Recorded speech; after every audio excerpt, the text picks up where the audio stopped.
Today we're talking about the power of letting family be who they are, the art of protecting your peace with family members who are not equally yoked with you through a practice that I have termed called vigilant acceptance.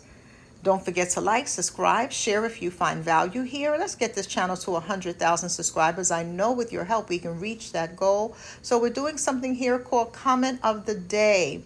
And in the comment section, I am asking if these videos have benefited you, if they're helping you, let me know in the comments. If you are a member of our wellness club, let me know in the comments how the wellness club has helped you. If you come to church by phone on Sundays, let me know. If you have any of my books or merch, which ones do you have? How has it helped you? Don't forget to say your state and your country. If you're in the USA, if you're outside of the USA, say your country and your province. And who knows, you might be the comment that is selected to be highlighted for our next video.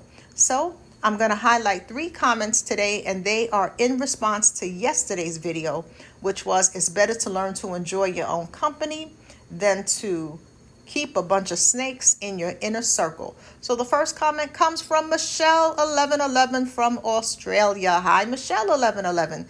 And she says, hi, Cassandra, great video. There is a lot of wisdom. There is lots of wisdom. So thank you. I'm glad that you're getting wisdom from this video. The second comment comes from Tanika from the USA. She says, good morning, Cassandra. I felt led by the Spirit to send you a blessing this morning. Your ministry and wisdom has shaped and impacted my life for the better. It is what I needed. God bless you tenfold. Thank you, Cassandra. I support Cassandra Mack Ministries, and I want to say a big thank you to Tanika for your support. Our third comment for today comes from Faith Jarman. She is the author of Angel in Disguise and a fellow YouTuber as well. And she says, your ministry has been a lifeline. She's from the USA, so that's where she's from. So I want to say thank you. And don't forget, when you leave a comment, make sure to say your country and your state or province, because you may be selected as the highlighted comment of the day. So let's get into our teaching. We are talking about letting family be who they are, the art of protecting your peace through what I call vigilant acceptance. And I want to start with a scripture to really give this some context. And this is a scripture that you hear me repeat often because I don't play about the scripture. I live by this scripture. And it is Matthew chapter 7, verse 16. And it says, you shall know them by their fruits. Do men gather grapes from thorn bushes or figs from thistles? What does this have to do with difficult family members and protecting your peace? So the scripture says you know them by their fruits. Fruit is what we produce. This is why we call fruit produce. Fruit is what a human being, a person, produces by way of their actions within the context of Matthew 7:16. That context. By way of their actions, their choices, their habits, and their patterns. So that's how you know somebody. But what happens with a lot of good-hearted people is you tend to do positive projection, meaning because you're kind, caring, considerate, and thoughtful about other people, you're automatically expecting you from other people, thinking that everybody moves how you move. And you're going to be sourly disappointed when you find out that people don't necessarily have your heart. You know people by their fruit, according to Matthew 7:16, not your fruit. And that's the problem. And so when you begin to know people by their fruit, now look at the comparison that the scripture gives you, right? So it says, do men gather grapes from thorn bushes? So it's asking a self-reflective question that we're to reflect on. And it is impossible to get a grape from a thorn bush. The only thing a thorn bush can produce is a prickly thorn. A grape will feed you, but a thorn will prick you. And some of you have interactions with your family member where every time you are interacting with them, every time you're in the same room, you're on the phone, you're texting one another, they prick at your joy. They prick at your confidence. They prick at your mental health. They prick at your self-esteem. They prick at your parenting skills. They're constantly pricking at something, and you keep going back expecting a grape, and you wonder why your fingers are bleeding, because you keep touching thorns. Because if you touch a thorn, your fingers are going to bleed from being pricked, and you're wondering, why am I not getting a grape? Because it's impossible to get a grape from a thorn bush. Then the scripture goes on to say, can men gather grapes from thistles? Now think about a thistle. That's the flower that's kind of like cottony, right? And so the reality is, you cannot eat a thistle. A fig you can eat. A fig will feed you. But a thistle, you try to eat that flower, you're going to choke. And so some of you have interactions with family members where every time you're in the same room, it feels like the air is thinner. It feels like they are choking out your joy. They choking out your peace. They choking out your sanity. They choking out your healing. You're moving forward. You're healing childhood trauma and childhood wounds that you've gone through. But then you go back around that person and you start feeling like they choking out your peace. And so you got to understand that you cannot be fed from a place that has thorn-like qualities, that has thistle-like qualities. And so one of the ways to protect your peace, because you can only have peace as far as it depends on you. I'm going to give you a scripture for that. Let me go to the scripture to give you the context. Then we're going to break this thing down. And so the scriptures say in Romans 12, verse 18, Romans chapter 12, verse 18, if it is possible, don't miss this, as far as it depends on you, be at peace with everyone. So the first thing you got to determine is it even possible to have a adult conversation with Uncle Leroy? Is it possible to have an adult conversation with Aunt Thelma? Is it possible to have a mature, peaceful, respectful conversation with Cousin Julio, Cousin James? You pick the name. Lisa, you put the name in there. Jane Doe. Is it possible to have an intelligent conversation without this person being nasty, backbiting, without this person trying to force me to try to believe the gaslight and the BS that they trying to feed me? Is it even possible? You know your family. You done been around them for however many years. You know these people. You've seen their fruit. Some of you have tasted the fruit and it don't taste good. It pricked you. It didn't feed you. And so the scripture says, if it is possible, so first you got to even say to yourself, is it even possible to have a peaceful conversation? Because if I'm expecting peace from a family member who's in a place of utter chaos, then at some point it's on me. If I'm expecting an intelligent conversation from a family member that constantly want to act ignorant, asinine, and act a fool. Yes, I said asinine. Ass is in the Bible. And so if I'm expecting certain qualities from an individual who keeps demonstrating that they don't possess these qualities, that they are not interested in cultivating these qualities, that they don't have the self-awareness, and they good with themselves regardless of how dysfunctional and disrespectful the behavior, at some point I got to honor the fruit. If I know that I don't like kiwis, and I do like kiwis, but I'm just using kiwis. If I know that I don't like kiwis, at some point I have to make a choice to stop biting into the kiwi and expecting that it's going to taste the way I want it to taste. And that's how we deal with family, because we've been sold a bill of goods that family is everything. And the reality is, a man's enemies come from his own household. That's in the Bible. And so you will have some of your most painful trauma and memories at the hands of your own blood. So here's what I'm saying. If you want to protect your peace, because you can only protect your peace as far as it depends on you. We cannot control the way somebody else moves through the world. We cannot control another human being. We can't override somebody's free will. Even God does not override human beings' free will. He has the power to, but he does not. And if you remember from the story of Adam and Eve in the book of Genesis, God gives them everything and just gives them one command. Do not eat from the tree in the midst of the garden. And what do they go ahead and do? They eat from the tree in the midst of the garden, the one tree he said not to eat from. You could eat freely from every other tree, just don't eat from this tree. And so they still did what they wanted to do, even though God blessed them with everything. And this is why you could be good to somebody. You could bless them with kindness. You look out for them when they down. You give them a few dollars. You have babysitted their kids.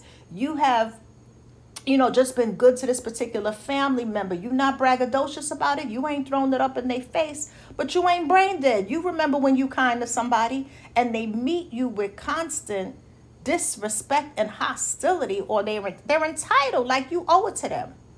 And you begin to rack your brain wondering why. It's human nature for some people. God gave Adam and Eve everything, but they chose to do what they wanted to do. There will be people that you could feel like you have given them everything, and they choose to do what they want to do. And this is why it is so important to let family be who they are. Now, let me be very clear. I'm not talking about your minor children. Let's be clear here. If you're a parent raising minor children, it is your role, your responsibility to provide for them, to guide them. So we're not talking about a minor child who is going astray and you need to run interference. You need intervention. You need to get them help. We're not talking about that. So we're taking that off the table. In this video, we're only referring to adult family members. Adults, y'all are both grown adults. Let's be clear. So anything other than that, because some of y'all in the comments be acting a fool and you're going left, my team is going to block and delete your comments, because what we're not going to do is derail the conversation and divide the community. So you want to let family be who they are. This has been a game changer for me in all my relationships. So let me give you some examples to make it clear. So let's say you have a family member who constantly tells people's business. They tell everybody's business. They constantly gossip and they got diarrhea of the mouth. And this is who they are. You're not going to change them by telling them that you're angry that they told your business. You're not going to change this grown adult. They are who they are. But see, when you let them be who they are through vigilant acceptance, you begin to protect your peace. And so what that looks like is, in your own mind, you're making peace with the fact, my cousin is a gossip. My cousin will tell all your business. That's what it is. Because I know this about my cousin, it is my responsibility as a grown adult to guard my heart around her and not tell her my business. That's my responsibility, because I know as soon as the words leave my mouth to her ears, it's going to be all over Front Street. She going to make a TikTok about it. And so because I know this about her, then it is my responsibility to be very tight-lipped around her and to guard my heart.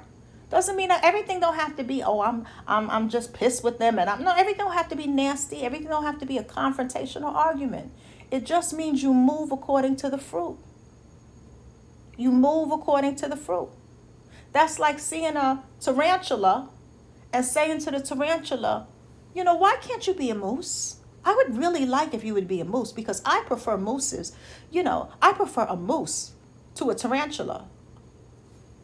A tarantula is what it is. So when you recognize a tarantula is in the vicinity, then you must do what you must do to protect yourself from the tarantula. But you cannot make the tarantula a moose or a giraffe. It is what it is.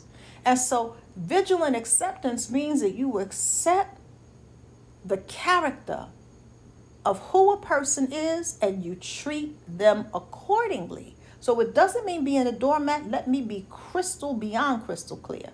No, it means you respect the fruit and you move according to the fruit. So you got the gossiping cousin. You're not going to tell this cousin anything about you.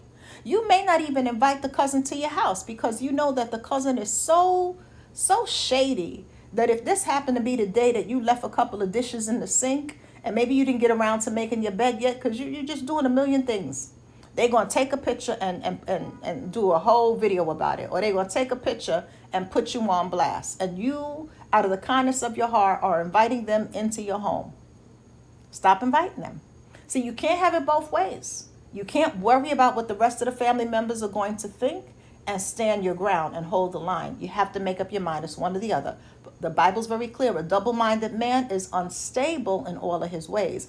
And the reason why so many people waver in their emotions back and forth and they don't have an emotional grounding is because you're being double-minded.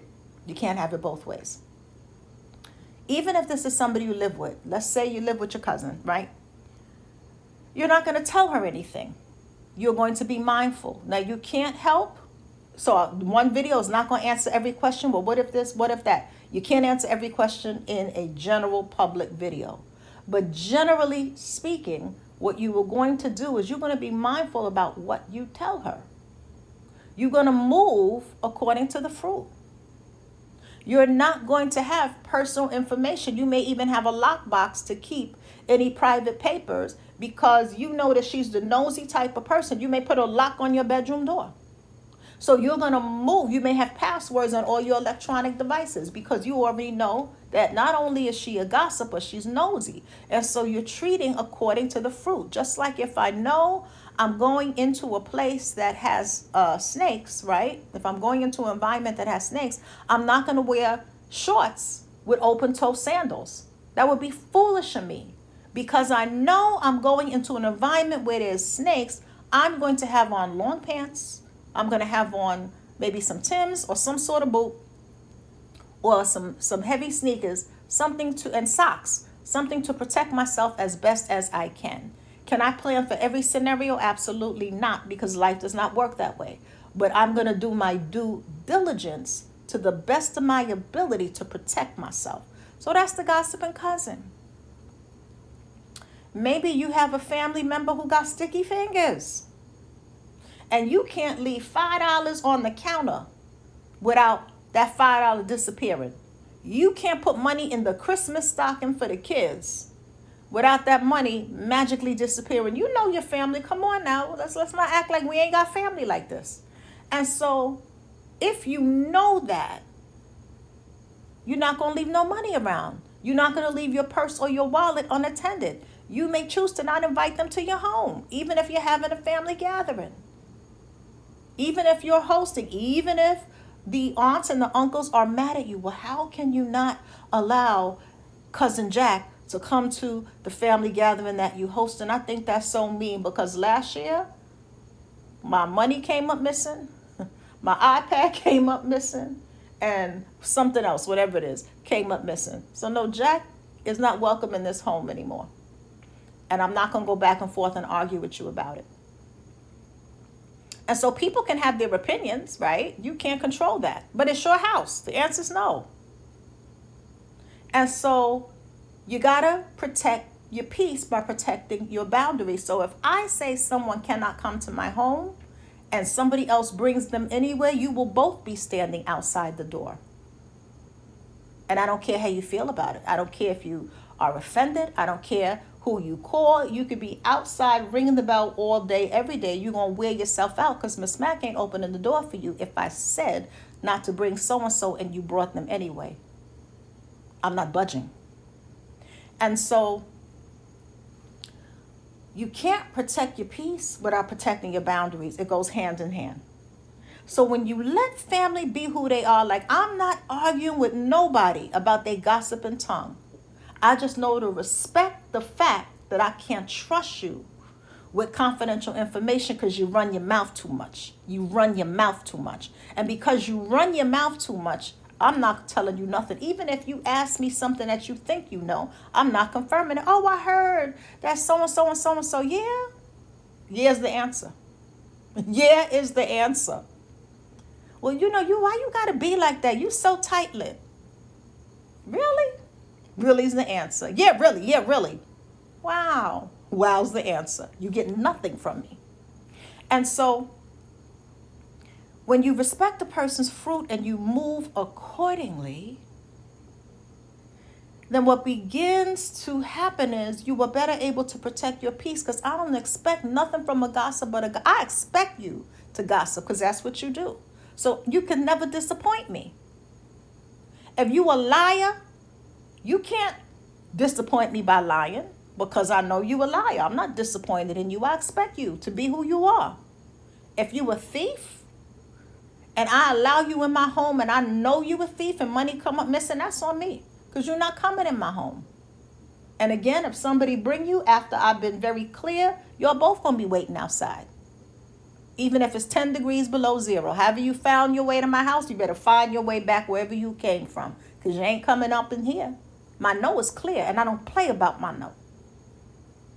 So people will get upset. So do understand that when you take this stance, when you protect your peace, and when you are vigilant about your peace, when you are 10 toes down into your peace, when you are not putting your peace on the chopping block for nobody, because I need my mental health to function in this world. I need my peace of mind so I don't go crazy. I need my peace of mind to keep me out of jail. I need my peace of mind so I can do the things that God has called me to do. And God has not called me to be your emotional toilet bowl and to be your psychological doormat where you could just wipe your feet on me and you could defecate all over my destiny. Oh, hell to the no.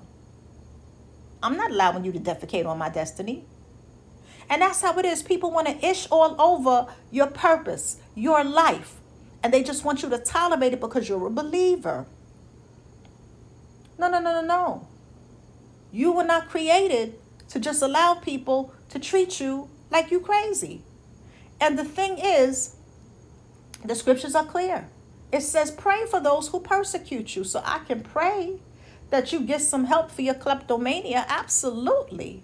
But you still ain't coming to my house. I'm going to pray from my house. You go on the prayer list. Put some family members on the prayer list. If you are a constant gossip, I'm going to pray that you learn how to bide your tongue. That you learn how to bridle your tongue and discipline your tongue so that you don't get yourself in a situation where you gossip about the wrong person and they're going to take it to the streets. I don't want that for you. I don't want that for you, especially if you're family, but you might call that upon yourself because everybody ain't playing out here. So I'm going to pray that you begin to get it together in that area of your life. Yeah, I'll definitely pray for you, but I ain't staying around you. And so let family be who they are. If you don't want to invite me somewhere and y'all are clicked up, and we're going to talk about this in our wellness club, cliques within families, because it's the one thing I feel that so many people will not talk about, but a lot of people are struggling with the pain of that. And so if you don't want to invite me somewhere and y'all want to do your own thing and I'm not invited, I'm not going to beg you to invite me. I got to let you be who you are. Obviously, you don't want me there. Obviously, you don't want me there. See, that's the hard, cold truth that Miss Mack will face. And so as you begin to tell yourself the truth, and you can see the truth of a person's heart by their actions, because out of the abundance of the heart, the mouth speaks, but the actions also come with the mouth. And so they keep not inviting you, and you seeing it on Instagram that they went here, they went there, and you never invited. You're an afterthought. You were not top of mind. Respect that. And what you do is you make your life full by doing things that you enjoy. You develop relationships with the people who you. That's what you do. But what you don't want to do is have 99 conversations about why they keep leaving you out. They're showing you something. Respect the fruit. I'm not going to ask a tarantula, why you keep crawling all over the place. I'm not going to ask a venomous snake, why you got venom? I just got to know you got venom, and I don't want none of that. I don't want your venom. And so because I know I don't want your venom, I don't need to be around you like that.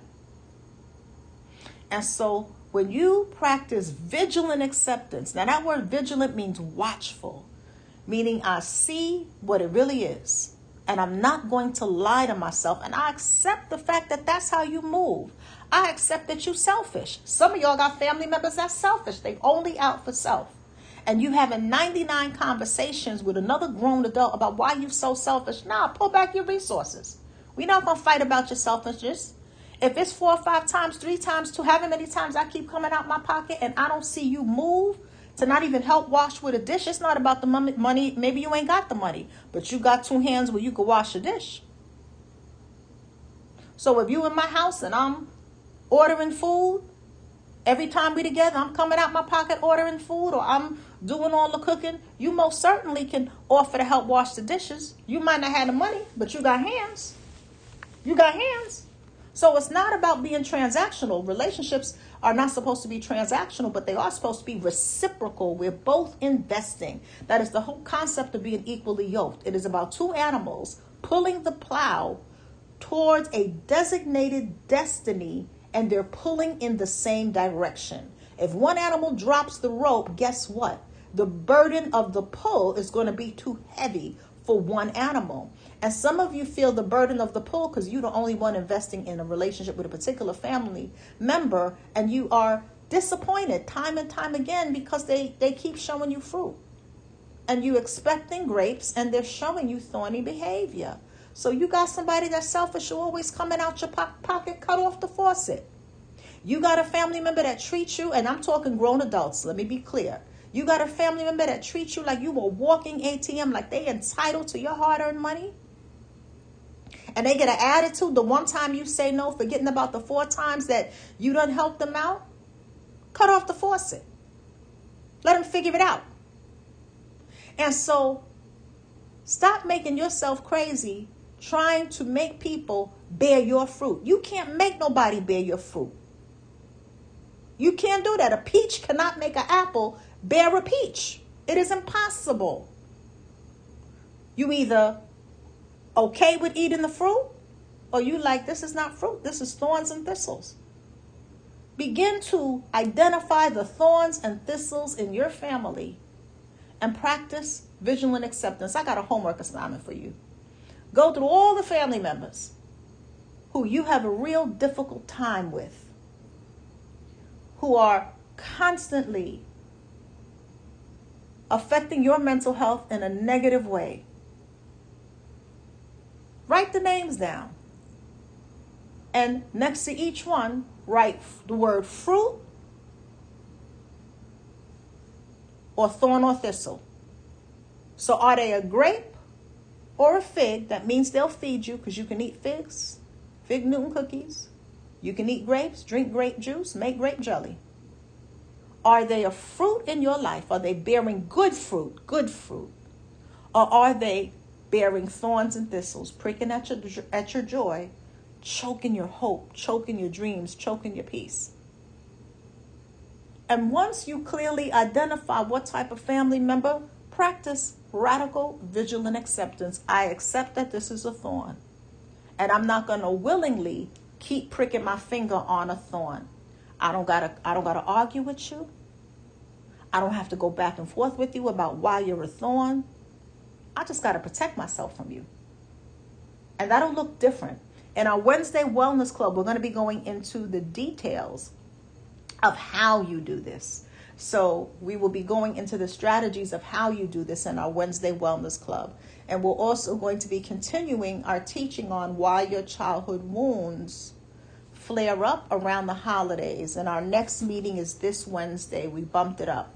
So our next Wednesday Wellness meeting is usually the first and third Wednesday of every month, but we bumped up part 2 of why your childhood wounds flare up around the holidays, because I want to make sure that, we get our tools in early, so that as you're invited to the gatherings, as you're invited to different things for the holidays, you have the tools. So I would encourage you, if you're not a member of the Wednesday Wellness Club, you are missing out. It is far cheaper than therapy.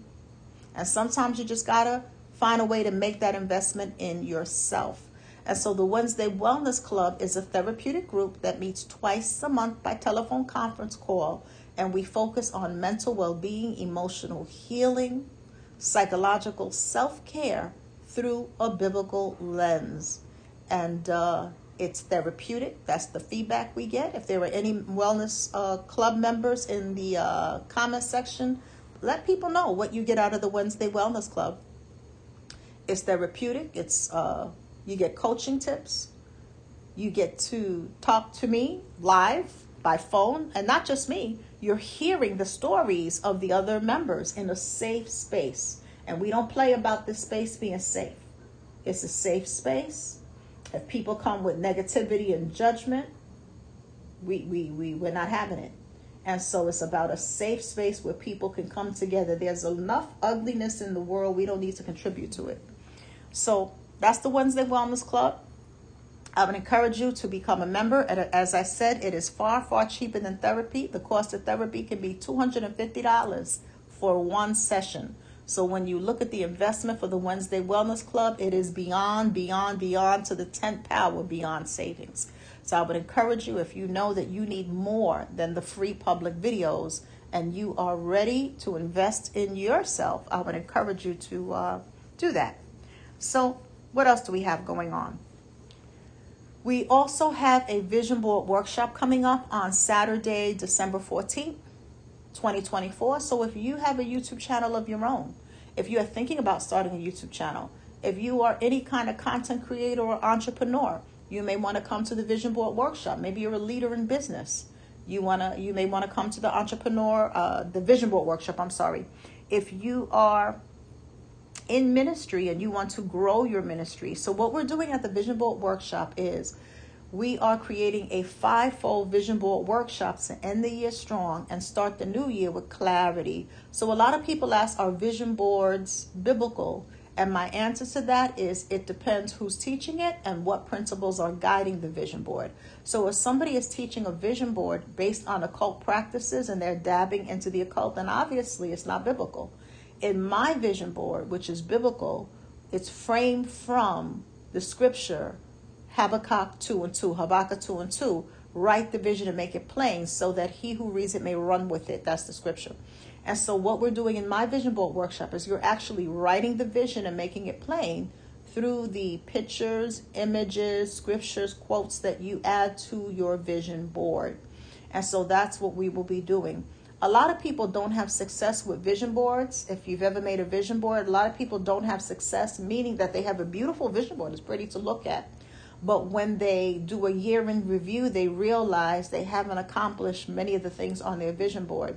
And the reason that tends to happen is most people say they're creating a vision board, but you really got a smorgasbord. You got everything but the kitchen sink on your vision board with no strategy, no methodology to it.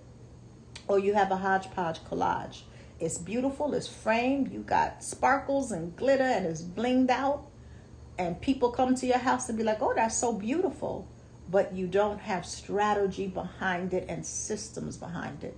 And so that's what we're going to be doing. Think about what the scripture says in Habakkuk 2:2. Write the vision and make it plain, and then it tells you why to do it, so that he who reads it may run with it. And so in order for you to hit the ground running with your vision for the coming year, the things that you want to birth out, the things you want to cultivate in your life in 2025, the things you want to be, do, and have, right?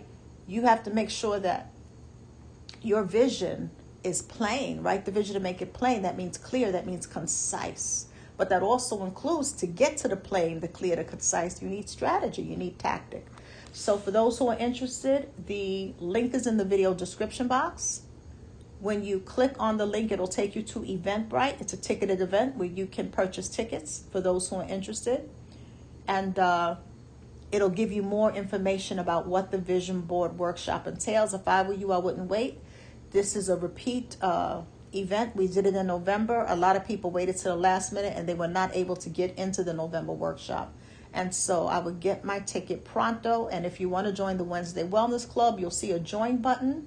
And you'll also see a link in the description box that will take you to channel membership, my channel membership. You'll see that there are 4 tiers of membership. Make sure to join at the correct tier if you want the Wednesday Wellness Club, which is the wellness tier. That's going to be the tier that's going to give you access to our Wednesday Wellness Club conference call meetings and so much more. There's more than that. And that'll take care of that. So I hope that this video was helpful about letting family be who they are. That means I'm not arguing with you about your personality. I'm not arguing with you about your beliefs. And again, we talk about grown people. I'm not debating with you. I'm not trying to fix you. I will pray for you. I'm not going to raise my blood pressure going back and forth with you about anything. If you say something slick out your mouth, I'm not going to take it to heart, because I'm already expecting that that's how you move, because you move from a place of low self-esteem. If you my family and you a hater, you got to get to this space. I can't make you love me if you are a hater. And so if you got a family member that's hating on the fact that you're growing, moving forward, whatever they're hating on, how are you going to make them stop hating you? How can you do that? You can put it on the altar and give it to God and pray for them. But they have to be willing. They have to be open to the leading of God. And so if they moving with envy, you got to acknowledge that that's how they're moving. And you're going to have to move accordingly. And so what we want to do is we want to make sure that we are not engaging in positive projection. Many of you have heard of negative projection, where a person has a negative quality, somebody who's selfish, right? And they say, you're so selfish. So they're trying to gaslight you, but really they're the selfish ones. That's negative projection. But there's positive projection. So if you're kind, caring, and considerate, and you think automatically everybody you meet is kind, caring, and considerate, you're projecting your qualities onto them automatically without even testing the spirit. You don't know that about them. You know them by their fruit, what they produce by way of their behavior, their patterns, their actions, their choices. So with that being said, let's do our best to be kind in this world. There's enough cruelty, but also take your common sense and discernment with you when you're out and about in these streets. Stay to the end. I have a special uplifting song that I hope will uplift you and encourage you to keep on keeping on, to wait, pray, and slay, and to know that no weapon formed against you shall prosper. God bless you. Sometimes life can get real crazy and make you believe that you're losing your way. Whenever you feel like this, I want you to look in the mirror and say, I know that I can make it. I'm a child of God, no need to fake it. If my confidence begins to fade, I'll remind myself I'm fearfully made. He's got a plan for me, and that's a fact. So I'm gonna keep on pushing, ain't no turning back. Wait, pray, slay all day, put it on repeat and say, no weapon formed against me's gonna prosper, not today. Wait, pray, slay all day, put it on repeat and say, no weapon formed against me's gonna prosper, not today. Got my head on right, renewed my mind. I'm breaking mental strongholds one day at a time. My season to shine, I'm gonna rise. The Christ in me will rise against the enemy's lies. There's been so many things that held me down, so I'm putting in the work to turn my life around. Wait, pray, slay all day, put it on repeat and say, no weapon formed against me's gonna prosper, not today. Wait, pray, slay all day, put it on repeat and say, no weapon formed against me's gonna prosper, not today. And I won't stop till I reach the top. He who started a good thing in me, he will complete it. I gotta go, act like I know. Whatever door God opens for me, no man can close. I'm walking tall, my head held high. I'm gonna keep on reaching till I touch the sky. No, I won't stop, no, I won't quit. Whatever comes my way, I know that God's got it. Nothing can stop me from my destiny, so I'm gonna keep on reaching for my goals and dreams. Wait, pray, slay all day, put it on repeat and say, no weapon formed against me's gonna prosper, not today. Wait, pray, slay all day, put it on repeat and say, no weapon formed against me's gonna prosper, not today.